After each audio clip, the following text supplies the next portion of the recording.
കോഴിക്കോട് വടകര വില്യാപ്പള്ളിയിൽ വീടിന് തീപിടിച്ച് വയോധികയ്ക്ക് ദാരുണാന്ത്യം. വില്യാപ്പള്ളി മുൻ പഞ്ചായത്ത് പ്രസിഡന്റ് കെ മനോഹരന്റെ മോഹനന്റെ അമ്മ നാരായണിയാണ് മരിച്ചത്. തീപിടുത്തത്തിന്റെ കാരണം വ്യക്തമായിട്ടില്ല. കോഴിക്കോട് നിന്ന് അനൽക സെയ്ദ് MV ആണ് ചേരുന്നത്. അനൽക, എപ്പോഴാണ് സംഭവം? എന്തെല്ലാമാണ് വിശദാംശങ്ങൾ? ഇന്ന് 7 മണിയോട് കൂടിയിട്ടായിരുന്നു ഇത്തരത്തിലൊരു ദാരുണ സംഭവം ഉണ്ടായത്. വടകര വില്യാപ്പള്ളിയിൽ വീടിന് തീ പിടിച്ച് ഒരു 80 വയസ്സ് പ്രായമുള്ള സ്ത്രീ മരിച്ച വിവരമാണ് ഇപ്പോൾ നമുക്ക് നൽകാൻ കഴിയുന്നത്. വില്യാപ്പള്ളി മുൻ പഞ്ചായത്ത് പ്രസിഡന്റ് കെ മോഹനന്റെ അമ്മ നാരായണിയാണ് തീ പിടിച്ച് മരിച്ചത്.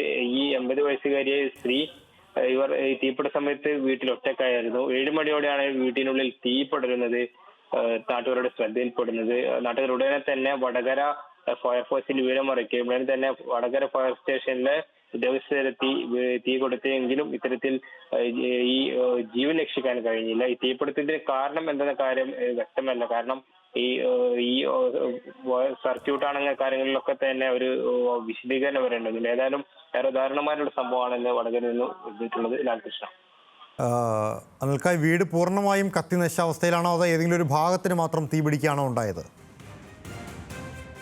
നമുക്ക് നൽകാൻ കഴിയുന്ന വിവരം എന്ന് പറയുന്നത് വീട് ഭാഗികമായിട്ടാണ് ഈ വീട് കത്തി നശിച്ചിട്ടുള്ളത്. ഈ വീട് തീ പിടിക്കുന്ന സമയത്ത് ഈ 80 വയസ്സ് പറയാനുള്ള നാരായണി വീട്ടിൽ ഒറ്റക്കായിരുന്നു. ഈ വീട് തീ പിടിച്ചത് ഇതിന് കാരണം എന്താണ് ഇതുവരെ വ്യക്തത വന്നിട്ടില്ല.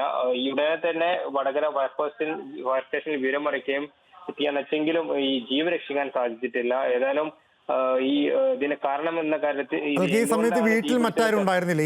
ഈ വയോധികയായിട്ടുള്ള ഈ സ്ത്രീ നാരായണി മാത്രമാണോ ഉണ്ടായിരുന്നത്? അതോ മറ്റാരും ഉണ്ടായിരുന്നില്ല? ഇവരുടെ മക്കളോ അങ്ങനെ ആരും ഇല്ലാത്തൊരു സമയത്താണോ തീപിടുത്തം? അതെ ലാൽകൃഷ്ണൻ, അതായത് ഇന്ന് വൈകുന്നേരം 7 മണിയോട് കൂടിയിട്ടാണ് ഇത്തരത്തിൽ സംഭവം ഉണ്ടായത്. ഈ വീട്ടിൽ തീ പിടിക്കുന്ന സമയത്ത് വീട്ടിൽ ഈ നാരായണിയമ്മ ഒറ്റക്കായിരുന്ന വിവരമാണ് ഇപ്പോൾ നമുക്ക് അറിയാൻ കഴിയുന്നത്. ഈ വീട്ടിലെ മറ്റുള്ളവർ, മകനും അതോടൊപ്പം തന്നെ മകന്റെ ഭാര്യയും ഉൾപ്പെടെയുള്ള ആൾക്കാർ ഈ സമയത്ത് പുറത്തായിരുന്നു. ഈ വിവരമാണ് ഇപ്പോൾ നമുക്ക് നൽകാൻ കഴിയുന്നത്. ലാൽകൃഷ്ണ, ശരി, അനിൽക്കയാണ് വിവരങ്ങൾ നൽകിയത്.